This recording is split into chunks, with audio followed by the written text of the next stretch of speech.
Amis des courts-circuits, bonjour. Le court-circuit, c'est quand même une plaie hein, qui peut venir de plein de raisons et faire des tas de bêtises. Et dernièrement, une de mes connaissances m'a dit qu'il avait une carte dont l'alimentation s'était mise en court-circuit. Hein, c'est-à-dire qu'en gros, quand il mettait l'alimentation sur la carte, il y avait un court-circuit franc. Et il me demandait conseil pour trouver l'origine de ce court-circuit. Elles peuvent être multiples, hein, sur un système qui fonctionne et qui derrière ne fonctionne plus, enfin un court-circuit comme ça, et c'est généralement dû en effet à un composant qui s'est mis en court-circuit. Le plus fréquemment, même si c'est pas toujours ça, c'est plutôt les condensateurs Tantal, alors surtout les vieux, hein, dans tous mes tiroirs Tektronix, là c'est vraiment la panne récurrente, et ils se mettent vraiment en court-circuit souvent franc. Ou alors, un semi-conducteur hein, qui a eu un gros coup de chaud, et généralement, quand la puce à l'intérieur de silicium fond, là, ça peut aussi faire des courts-circuits francs. Alors bien sûr, c'est pas évident de trouver ces courts-circuits. On peut bien sûr utiliser plein de méthodes de bourrin, de dessouder tous les composants jusqu'à temps qu'on les trouve ou autre. Mais je vais vous montrer deux méthodes que j'utilise et qui souvent m'ont permis de gagner un temps fou pour localiser ce genre de panne. Alors, regardons cela. Alors, pour illustrer un petit peu les deux méthodes que je vais vous présenter aujourd'hui, alors j'ai pris cette carte, hein, c'est une carte de disque dur, hein, ça il n'y a pas vraiment de problème, hein, qui est alimentée en plus 5 et en 12 volts. Donc là, j'ai pris que la partie plus 5 volts, et j'ai simulé un condensateur en court-circuit en mettant un strap sur ce condensateur de découplage ici. Donc là, il est réellement en court-circuit. Enfin bon, imaginons bien sûr qu'il n'y a pas ce strap et que visuellement on ne voyait rien. Et qu'on voit que cette carte, voilà, elle est en court-circuit sur les 5 volts. Comment le trouver? Donc une méthode maintenant que j'apprécie beaucoup, mais qui nécessite d'avoir une caméra thermique comme celle-ci par exemple, hein, ou celle que je vous avais présentée, va consister à brancher l'alimentation sur une alimentation qui va être assez capable de donner un courant relativement important. Hein, là par exemple dans mon exemple c'est 2 ampères. Alors pas trop important parce que je veux dire faut pas cramer les pistes, mais en gros on va y faire passer le courant, on va dire, relativement important tant que on va dire ça fume pas, et on va regarder avec la caméra thermique voir si on voit quelque chose.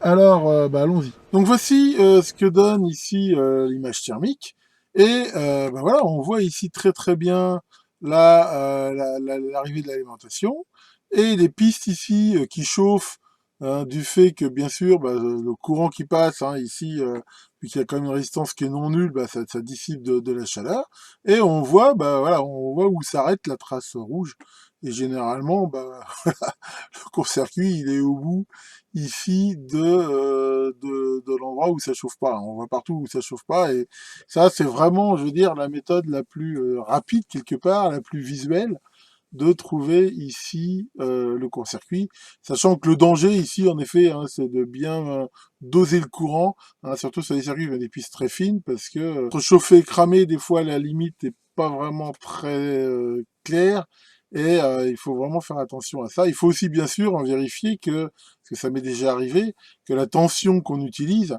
est pas supérieure à la tension d'alimentation normale, parce que des fois en faisant ça, l'élément en court-circuit, lui pour le coup il brûle ou subitement il lâche, et d'un coup voilà, ça remet la tension normale.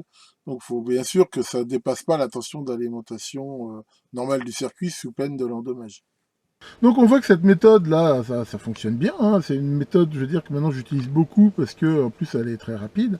Tout le monde n'a pas la chance d'avoir une caméra thermique, et je vais vous en montrer une autre qui est aussi facile à mettre en œuvre. Alors, elle nécessite d'avoir un générateur de fonction, hein, capable de donner un signal carré à 1 kHz avec le plus de puissance possible, hein, qui pourquoi pas et rajouter un petit ampli, mais enfin je veux dire, là je suis directement sur la sortie 50 ohms à fond là d'un de mes générateurs Tektronix, et de trouver une bobine qui va bien. Bon, en gros là j'ai pris, voilà, c'est une bobine de récup ici d'un vieux poste de radio.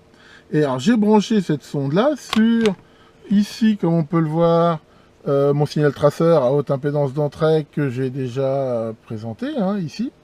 Et l'idée, ça va être justement de suivre aussi ce circuit. Alors pourquoi? Parce que si on branche à la place de la lime, ici, ce signal alternatif, ici, voilà. Comme c'est en court-circuit, il va passer quand même un courant donc alternatif relativement fort à l'intérieur.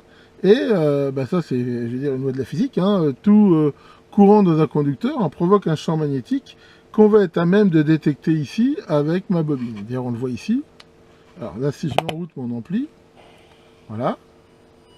Voilà, ici on entend bien que quand je me mets ici sur le fil, eh ben, j'entends ici ce signal à 1 kHz. Donc maintenant l'idée, ça va être de le suivre. Donc là, je balade ma bobine. Voilà, je vois que là, il y a du courant qui passe. Voilà, là je vois aussi qu'il y a du courant qui passe. Et ici, je vois par contre que j'entends quasiment plus rien. Donc, ça me donne une indication, on va dire tout simplement audible, ici que, a priori, jusque là à peu près, il y a du courant qui passe, et ici, il y en a pas. Donc ça, c'est une méthode aussi qui fonctionne plutôt bien, et qui permet assez facilement de localiser, je veux dire, l'endroit où ça va. Bon, après, c'est pas forcément hyper précis, mais pareil, ça donne quand même une idée de où chercher. Alors bon, il y a d'autres méthodes. Alors, il y a une méthode, on va dire, un petit peu de bourrin, qui s'appelle la méthode dichotomique. Mais bon, je l'aime pas parce qu'elle nécessite de couper des pistes, ce qui est en plus pas du tout facile sur du double face. Enfin voilà, l'idée c'est que on essaie de suivre un peu les pistes d'alimentation. À un endroit, on en coupe une à peu près au milieu. On regarde si le court-circuit est toujours bon ou pas. S'il n'y a plus de court-circuit, on sait que c'est après. S'il y a un court-circuit toujours, on sait que c'est avant. On procède ainsi, c'est ce qu'on appelle la méthode dichotomique, et c'est pareil, on arrive à le localiser. Mais bon, c'est quand même très contraignant. Ça oblige de couper les pistes, et c'est pas quand même terrible. Donc voilà, en gros, mes deux méthodes préférées pour résoudre ce genre de problème. Et je vous les conseille, et comme on voit, au moins la deuxième nécessite, à la limite, vous n'avez pas de signal traceur, vous pouvez faire un ampli, alors faut qu'il y ait plutôt une impédance d'entrée assez haute, mais voilà, avec un petit ampli up et un petit module d'amplification chinois, ça le fera sans problème. Donc voilà pour cette vidéo d'aujourd'hui, et puis tiens Maurice, qu'est-ce que tu veux Maurice? Tu veux savoir si toi, tu es en court-circuit? Non mais toi, tu es à la masse en permanence, donc honnêtement, le problème se pose pas, et de toute façon... si on te regarde avec une caméra thermique, chaud comme t'es, on verra pas grand chose. Voilà pour cette vidéo d'aujourd'hui, que l'affreux short test des mondes des courts-circuits vous épargne, et à très bientôt pour de nouvelles vidéos. Hasta la vista, baby.